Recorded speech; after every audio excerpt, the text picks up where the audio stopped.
फागुन का महीना ओए होए मुझे तो बहुत पसंद है और जो मेरे साथ 7-8 साल से जुड़े हैं उन्हें पता है। होली सुनकर तो शायद मेरा ना दिमाग ही खराब हो जाता है। मुझे इतना मज़ा आता है।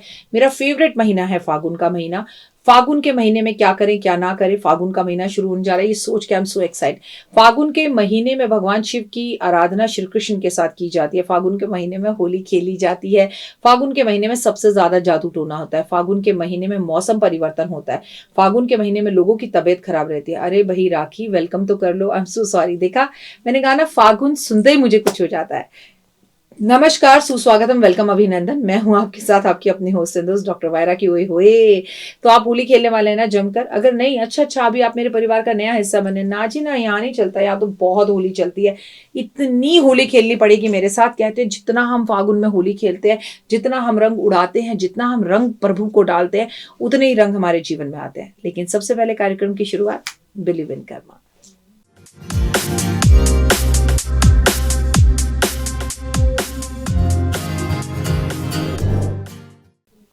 आपको पता है कोई भी त्योहार हमारे देश में इसलिए बनाया गया है कि उसका जो नाता है ना वो आपके और हमारे साथ जुड़ा हुआ है। हमें उस नाते को तोड़ना नहीं चाहिए। हमें पूजा पाठ आराधना अर्चना करने के साथ होली खेलना, नवरात्रे बनाना, गुप्त नवरात्रे बनाना, दीप दिवाली पर जलाना, राम मंदिर में दिए जलाना जितना ज़्यादा ज़रूरी है ना, उतना ही ज़्यादा ज़रूरी है हमें बहुत ज़्यादा अच्छे तरीके से होली का खेलना। फागुन का महीना शिव और कृष्ण की आराधना का होता है। फागुन के महीने को बेहद पवित्र महीना माना जाता है। इस महीने में मांस, मच्छी, नशीली चीज़ें हमें प्रयोग नहीं करनी चाहिए, बिल्कुल भी नहीं करनी चाहिए। और मैं तो कहती हूँ किसी भी महीने में नहीं करनी चाहिए। इस महीने में शिव की आराधना पूजा ज़रूर करनी चाहिए, कृष्ण की आराधना ज़रूर करनी चाहिए। इस महीने में महाशिवरात्रि का बहुत खूबसूरत सा त्योहार आता है जब हम महाशिव की पूजा करते हैं। और शिव की सीरीज़ हम इस बार भी आपके साथ शेयर करेंगे कि शिव की पूजा आराधना हम कैसे करें, शिव की अर्चना कैसे करें। खास तौर में मथुरा वृंदावन में तो फागुन के महीने में उत्सव चल रहे होते हैं। इसके अलावा कई प्रमुख त्योहार भी हिंदू धर्म में फागुन के महीने में बहुत पवित्र और शुभ माने जाते हैं जो आते हैं, और उन्हें हमें ज़रूर मनाना चाहिए। फागुन के महीने में कुछ नियम बताए गए हैं जिनका पालन हमें हर हाल में करना चाहिए। फागुन के महीने में ठंडे पानी या सामान्य पानी से स्नान करना शुरू कर देना चाहिए। इस महीने में गर्म पानी का प्रयोग बिल्कुल नहीं करना चाहिए, वो हमारे शरीर को और हमारे बालों को नुकसान देता है। फागुन के महीने में अनाज के बजाय फलाहार ज़्यादा खाना चाहिए। इस महीने में अनाज कम कर देना चाहिए। फागुन के महीने में रंगों का महीना कहा जाता है, इसलिए रंगीन कपड़े पहनने चाहिए और होली जमकर खेलनी चाहिए। और भगवान को भी अलग अलग रंग बिखेरने चाहिए ताकि आपके जीवन में रंग आए, बहार आए, खुशियाँ आए। फागुन में के महीने में शिव की पूजा नियमित रूप से कृष्ण के साथ ज़रूर करनी चाहिए। फागुन के महीने में हमें मथुरा वृंदावन दर्शन करके आने चाहिए। फागुन के महीने के अंदर हमें माघ पूर्णिमा के पश्चात फागुन का महीना शुरू हो जाता है। फागुन के महीने में हमें बहुत खुश रहना चाहिए। फागुन के महीने में हमें पानी बर्बाद नहीं करना चाहिए। फागुन के महीने में हमें पेड़ पौधों को पानी देना चाहिए। फागुन के महीने में देवी देवताओं को, महादेव को समर्पित किया गया, इसलिए फागुन के महीने में आप जो पंचरंगा होता है वो महा भोलेनाथ पर हर रोज अर्पण करें, नहीं तो कम से कम उनके ऊपर भस्म तो हर रोज अर्पण करना जरूरी होता है। फागुन के महीने में तामसी भोजन, मदिरा सेवन, इन सब से मन को दूर कर देना चाहिए। फागुन के महीने में हल्के कपड़े पहनने चाहिए। फागुन के महीने में अम्बृक का इस्तेमाल कर सकते हैं। अब्रक का इस्तेमाल हमें भगवान शिव के ऊपर भी अर्पण जरूर करना चाहिए। फागुन के महीने में पंडितों को कपड़े भेंट स्वरूप जरूर देने चाहिए।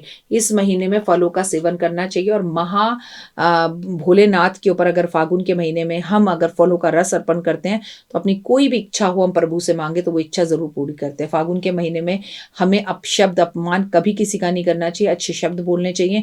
किसी से हमें ईर्ष्या नहीं करनी चाहिए। फागुन के महीने में माँ भगवान शंकर के अलावा माता सीता और श्री कृष्ण, माता लक्ष्मी, चंद्र देवता की पूजा करनी चाहिए। माना जाता है कि इस महीने में देवी देवताओं की पूजा करने से कष्ट दूर होते हैं और भगवान बड़ी सुख सुविधाएं देते हैं, क्योंकि भगवान खुद बड़े रंगीन और रंगों के अंदर खेल रहे होते हैं और उनके जीवन में रंग आते हैं। तो भगवान को अगर आपके घर के आसपास कोई मंदिर है तो अच्छे अच्छे रंगीन और कलरफुल कपड़े ला कर दीजिए और पंडित जी से बोलिए कि भगवान के कपड़े बदलें।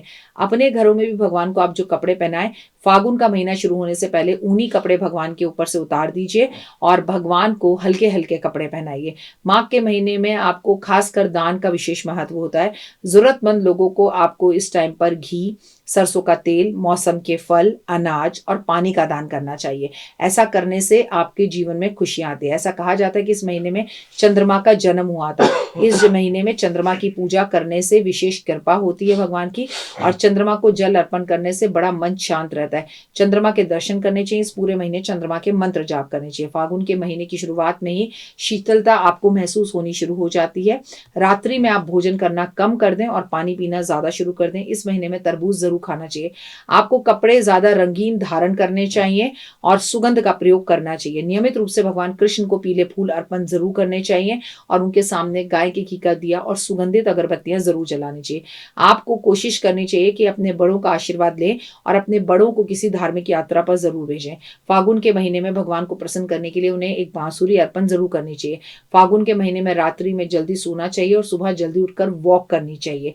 भगवान श्री कृष्ण इस महीने में शुद्ध अबीर और गुलाब के साथ जो है राधा और उनकी सखियों के साथ होली खेलते हैं। तो आपको भी अपने दोस्तों को बुलाकर होली से पहले होली का एक फंक्शन जरूर रखना चाहिए। अपने स्थान जहां आप स्नान करते हैं, अपने स्नान में आपको केवड़ा या गुलाब जल डालकर ही स्नान करना चाहिए। शिव को इस पूरे महीने पंचामृत से स्नान जरूर कराना चाहिए। चंदन पर जो है चंदन का सफेद तिलक शिव पर लगाना, यानी चंद्रमा पर सफेद तिल लगाना और ओम नमः शिवाय का जाप करने से भगवान बेहद खुश होते हैं। माँ लक्ष्मी को शुद्ध गुलाब के फूल अर्पण करने चाहिए। इससे माँ लक्ष्मी बेहद खुश होती हैं। वैसे तो बताया गया कि फागुन के महीने में भगवान कृष्ण की विशेष पूजा करने से, ओम नमो भगवतो वासुदेव का जाप करने से और होली उन्हें मोर पंख अर्पण करने से, उन्हें गुलाल अर्पण करने से, उन्हें गुजिया अर्पण करने से निरसंतानों को भी संतान की प्राप्ति होती है। भगवान के ऊपर कलरफुल और सुगंधित जो है गुलाब जरूर लगाने चाहिए। फागुन के महीने में सूर्योदय से पहले उठना चाहिए और 1 चम्मच गुलाब जल डालकर आपको सूर्यदेव को अर्घ देनी चाहिए। भगवान पर, भोलेनाथ पर बेलपत्र और आपको जो है धतूरा अर्पण जरूर करना चाहिए। सनातन धर्म के अनुसार ऐसा माना जाता है कि इन नियमों का पालन करने से सोई हुई किस्मत जाग जाती है और फागुन के महीने में जो चंद्रदेव की पूजा करता है, अर्चना आराधना अच्छे से करता है, उसे संतान की प्राप्ति होती है, बेहद सुख मिलता है और आपकी लाइफ से कष्ट और तकलीफें दूर होनी शुरू हो जाती हैं और लाइफ में आपको चारों तरफ से गुड न्यूज मिलने शुरू हो जाते हैं। और फागुन का महीना फुल ऑफ एनर्जी का महीना होता है। फागुन का महीना गर्मियां आनी शुरू हो जाती है। फागुन के महीने में सबसे ज्यादा महत्व है पानी का, दूसरा महत्व है रंगों का, तीसरा महत्व है अबरक का, चौथा महत्व है खुशबू का, अगरबत्ती का, धूप का, लोबान का, हल्के कपड़ों का और हल्के फलों के दान करने का। कहते हैं जैसा आप फल देते हैं वैसा ही प्रभु आपको उसका रिटर्न देते हैं। तो अच्छी चीजें कीजिए, आपके जीवन में चारों तरफ से आपको गुड न्यूज़ मिलनी शुरू हो जाएंगी। फिलहाल मुझे दीजिए इजाजत। अपना और अपनों का रखिए खास ख्याल। कमेंट्स में जय माता दी।